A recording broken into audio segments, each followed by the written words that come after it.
السلام علیکم لسنرز، آئیے سنتے ہیں مرزا امجد بیگ کی ڈائری سے ایک نئی کوٹ کہانی۔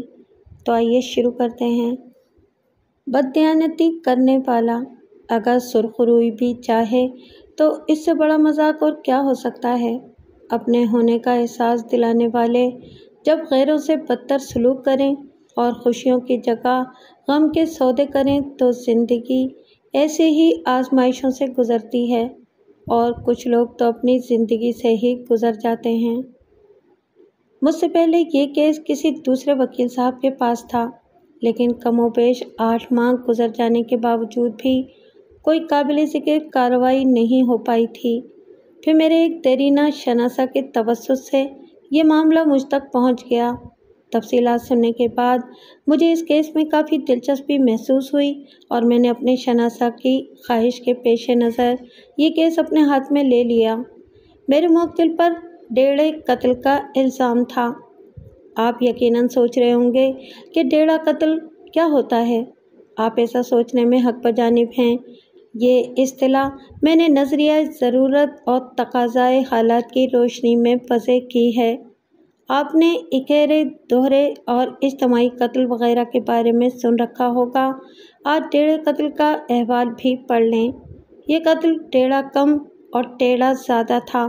میرا موکل اور اس کیس کا ملزم قیصر سلیم اس مقدمے میں ملوث ہونے سے پہلے تک ایک اخبار میں رپورٹر کی حیثیت سے کام کر رہا تھا۔